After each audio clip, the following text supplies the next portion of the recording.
Hello there, friend.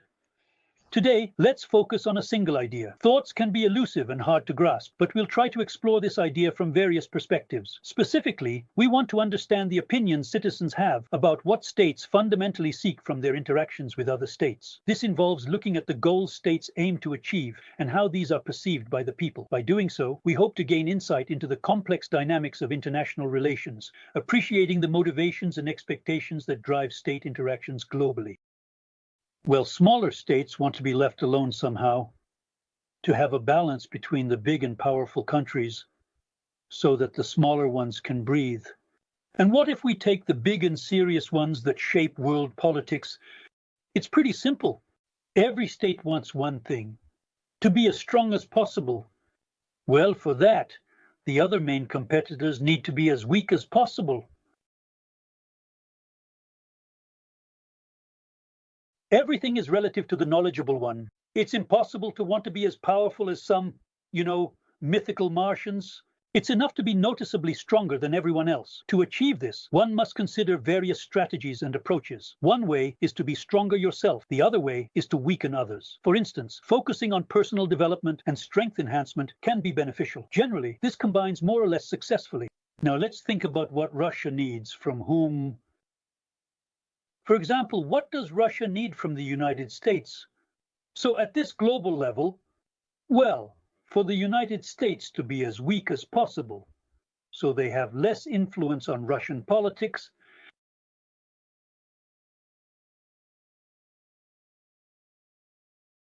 and Russia would be, on the contrary, a bit stronger, more independent, and ideally, it would also influence the Americans. Everything is clear here. What do the United States want? Well, exactly the same thing. Russia is weaker, make yourself stronger. Right now, at this very moment, we're primarily talking about Russia. Right now, we're specifically putting Russian interests at the center of the discussion. What does Russia want from Europe? I mean the European Union, Western Europe, and so on, in the current geopolitical climate. Not just Western Europe, but not just that to some extent, but for the European Union to be somewhat weaker, both economically and militarily. Well, as a consequence, it's clear, politically too, to a significant degree. Ideally, he would depend on Russia, while Russia wouldn't depend on him at all, in both aspects. This is the perfect foundation of politics. Russia would want exactly the same from China and from everyone else. The European Union would want exactly the same thing, and China would want it from others. So everything is clear, right? Everything is clear here. Now here's the story. By the way, nobody has written this yet. A bit. Patrushev will never report this to us. And Narishkin will never report this to us. But Putin, of course, even more so. So what were the discussions indeed about on November 2nd the 3rd, 2021, when William Burns, the head of the CIA, flew to Moscow? This visit was completely extraordinary, as expected, and Illarionov talked about it the most and in the most detail on the agenda. When they finally reached an agreement, it was like a needle popping out of a bag, poking some people in different places, some in the eye, some lower back. What was agreed upon is that Russia could enter Ukraine, but only so that the conflict wouldn't spill over beyond Ukraine, so it wouldn't take on a larger scale. Just like that, easily, quickly, as long as they stay within Ukrainian borders, then fine. The question is, why do the United States need this at all, in any conceivable manner or form whatsoever? All these extensive and detailed discussions and dialogues, and all these, so to speak, somewhat incorrect permissions and authorizations, and certain and specific verbal guarantees, that the United States wouldn't carry out such a big, serious, and significant intervention on this matter in this specific and particular context. But notice, they didn't do it because the sanctions were on imports, while the sanctions on exports were completely transparent. The Russian budget was being filled, military actions continued, and all of this even played into Putin's hands because the screws were tightening. But why did the US need this?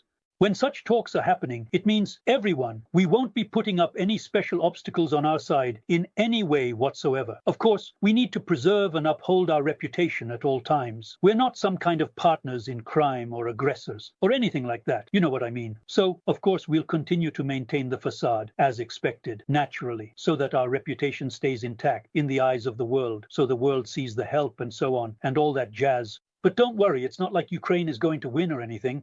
No, well, we're just doing this for show, more or less. Well, your army is indeed the second most powerful in the world, right after our own, isn't it indeed? But for that, if we're giving you such guarantees, or perhaps not guarantees, well, we're just saying, perhaps. What could the US want from Russia? Less political influence, which is, of course, tied to economic influence. This is particularly evident in the case of Venezuela, our brotherly socialist nation. Interestingly, no one has noticed that lately there have been very few reports about Venezuela. In return, Russia could reduce its activity in Venezuela. And it shouldn't interfere much in Cuba either, so let it stay out of there. Russia has no business on the American continent. At the same time, Russian citizens aren't really informed about what Russia is doing in Africa. It was only when 3 journalists died that some things came to light. But then they went back into hiding. Well, then after Prigozhin's death, what if someone comes up in the context of an African country, or maybe not, but overall everything is quiet? Shouldn't Russia scale back its presence in Africa? As for the region known as the Middle East, shouldn't Russia, a country with significant influence in global politics, be quieter or perhaps less involved or less vocal in the Middle East? Well, let's be a bit more careful in our approach. And of course, Israel, a key ally of the United States in the region, is the major strategic and political stronghold of the United States. I have to say there was a time when Russia had a much warmer relationship with Israel than it does now. Netanyahu. How do I put this? I swear I'm not joking. The Immortal Regiment, in the front row of the Immortal Regiment, next to Putin. He's also carrying a portrait. So, peace and friendship. Then this peace and friendship, let's not get into the details now, or we'll get bogged down in a bunch of materials. Then these relations started to cool off and drift apart a bit. There's a very interesting point about Europe, because as everyone remembers, those who are somewhat interested, Biden immediately lifted any sanctions regarding the construction of the Nord Stream. The situation with its explosion is still more or less unclear. Overall, guys, when it comes to Europe, this means it's quite important for Europe not to get too comfortable. The situation with its explosion is still more or less unclear. Overall, guys, when it comes to Europe as a whole, it's quite significantly important that Europe doesn't get too comfortable. So look, as you are undoubtedly aware, energy prices are rising quite significantly in Europe, a significant portion of which comes from Russia, while the export of American energy resources to Europe is being reduced by orders from Biden's presidential administration, and this is causing concern so that Europe doesn't breathe too freely. This outlines a certain direction of American interests, which is completely natural. They really had nothing more to talk about. Tales for defective kids, discussing some diplomatic difficulties. These are the only things that could be discussed. Our concessions to you and your concessions to us and no one else. This is to say that it's in the interests of the US to see Europe, Russia, and China all weakened, and everyone else in the world. And neither China, nor Europe, nor Russia is any different from the States. Let everyone else be weak, and we will be strong. And finally, we've arrived at a small specific thought. So, Russia, non-Russian citizens. Peaceful relations between the citizens of any country are only better for everyone. We're talking about the regime, the government. Those who embody the state, who are in power, are interested in weakening the United States.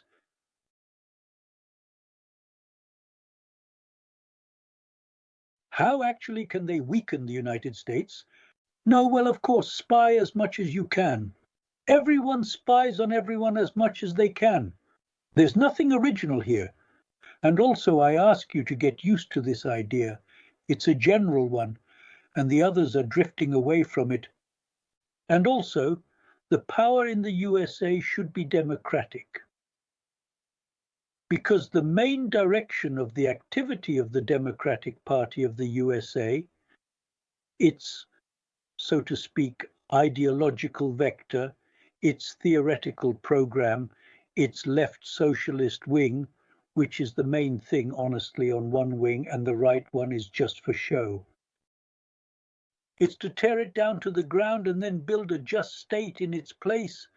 Some believe that there will be no more cursed capitalism, no bourgeoisie, no exploitation of man by man. There will be free equality, everyone will work, and everyone will get everything. And if someone can't work, they're sick, they're weak. Or maybe nature just made them lazy. It's not his fault that nature made him dumb and lazy. He doesn't want to work, but we can't force him. But we won't let him starve. Everyone will eat, drink, and so on. By the way, studying at universities to hold positions based on proportional quotas, and everything will be fine. These are such wonderful, useful idiots. Why they have always been and will always be idiots, we'll talk about next time. This is also a simple thought, and to my amazement, it still hasn't been articulated or expressed by anyone. So we are talking about the activities and aspirations of the Democratic Party, which simply wants to build a happy, equal state, well, as predicted by the comrades of the Francoist neo-communists and everyone else in the world. The second part of the Democratic Party just wants to destroy the damned USA in retaliation for the fact that we were exploited, that we were forcibly taken from Africa, that we worked on plantations, and you think you can buy us off with your benefits, your universities, your damned English language, while we've long forgotten our own, and so on and so on. We will destroy everything of yours. You'll dance to our tune. We will rob stores, and you will not dare touch us. And when we've looted all the stores, who cares? Then we'll do something else. This is the overall direction, of the Democratic Party. Excuse me, but what about governing the state? But what about domestic and foreign policy? No, come on, we have to do something. Are you out of your mind? Yes, of course, the same way. But this will be done with such a big adjustment for strategic goals that as a result, over 4 years, the United States has noticeably weakened, which is good for all their competitors. Well, unless Russia attacks Europe, and the states can't protect Europe, well, then Europe is certainly in trouble. But overall, Russia is the main thing. It's very good that the states have weakened. So we need to understand one simple thing. The Kremlin administration is a supporter and ally of the Democratic Party. Because, looking at it objectively, from an unbiased perspective, imagine you're a Martian observer in Abdafine. Any country looking in, the activities of the Democratic Party are carried out in the interests of the Kremlin administration. The Democratic Party is breaking down and weakening the USA. You can see this perfectly in the example of the last 4 years. And when some idiot writes, look at how much the economy has grown under Biden. Ask him, I've already said, let him name that growth in tons, in meters, in pieces, not in money, and explain why he thinks that growth is beneficial, considering the current economic challenges and inflation rates. You see, they inflated the prices and then announced, look how much the economy has grown by how many dollars. You understand, right? So, in this way, indeed, all supporters of the Democratic Party, they are in essence truly conscious or unconscious workers for the Kremlin, as a matter of fact, certainly, undoubtedly. Those same extremely useful idiots, because by truly supporting the Democratic Party, they indeed advocate the collapse of the United States. They advocate increasing the political weight and opportunities in the world of the Russian Federation, which, as is known, has been governed for a quarter of a century under the good family of Vladimir Vladimirovich Putin, the president.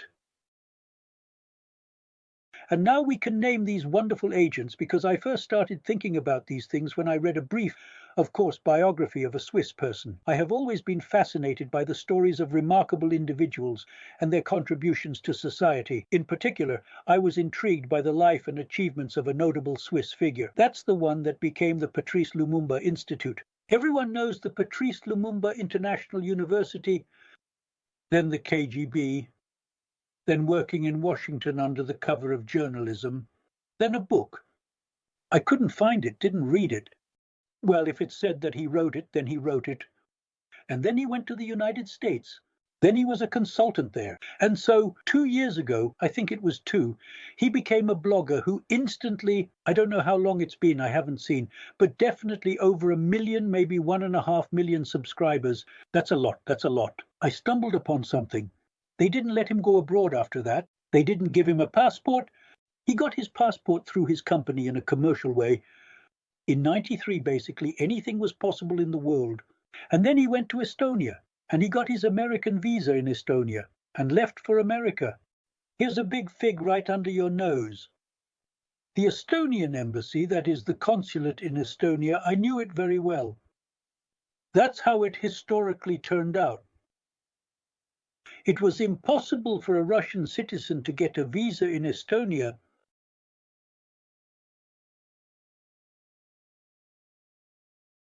That didn't happen. That wasn't done. This is the first moment. Since then, that visa through Estonia kind of faded away, but it's still online, easy to find. Second, he successfully got an American visa. And here's another fig for those who might be interested. An intelligence officer, a foreign state spy who worked on the territory of the United States and is known to the U.S. intelligence agencies as a spy, will never, under any circumstances, get permission to enter the United States. That's impossible. Well, what does impossible mean if you really want it? This is possible in one single case, when a cooperation agreement is signed with one of the U.S. intelligence agencies and a person becomes an employee, that is, an agent, maybe an unofficial one, please. You don't know the details of this service. There's no other way. Not through any sham marriage, not through the Red Cross, not through the Green Crescent, not through the Yellow Star, not through anything. That's one way to put it. Well, as far as this fake consulting work goes, anyone can find the ends. And you, therefore, on the internet. But guys, you know, for an employee of the Washington office to actually depart like that, I don't know if he was in the residency or not. I have no idea, you see, but even '93, it wasn't that easy to get out, you know. Those Czechists, they were the squad that never slept. It's not that simple. So Schwetz works for the US Democratic Party because his main occupation is, of course, pouring dirt on Putin and speaking out against the war in Ukraine, pouring dirt on Trump in every possible way and extolling Biden. Question, please tell me, if all this brother's Russian liberal opposition abroad is bashing Putin, does it make any difference to him? Is he cold, hot, wet, or in any way at all bothered by it? Because the situation in Russia is, as we know, very tightly controlled, and these words practically change nothing in the grand scheme of things, and any political breeze in Russia means nothing. Blow as hard as you can until your cheeks crack. Power is in the hands, those who need it. As for the Russian-speaking segment of the internet that has, in particular, a certain connection to the US or to the United States, here, certain trends are indeed significant and noteworthy, meaning that some opinions are indeed being formed. This phenomenon is referred to as an influence agent. So I repeat for the 100th time. Speaking out against the war in Ukraine, Russian aggression, and against Putin is simply a way to identify who's who. Response to the identification system's request? Whose request? Is it? The answer is mine. I'm against Putin and against this war and Russian aggression. All right, since you're one of us, come on in. From there you can carry whatever you want. You're one of us. And I've gathered an amazing number of such people. There can be no complaints about Schwetz.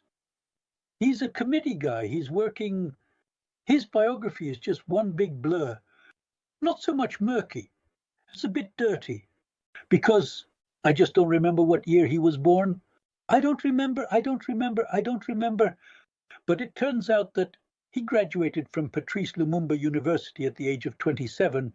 So let's say he started at the age of 22 and he finished school at the age of 17. What was he doing from the age of 17 to 22? Usually males serve in the army at this age. Where was he? What was he doing? No, it's really nothing at all. About the fact that he studied with Putin, he didn't study with Putin at all. They studied, by the way, in different years, in completely different groups, different fields. It's completely a lie. It's just Schwetz.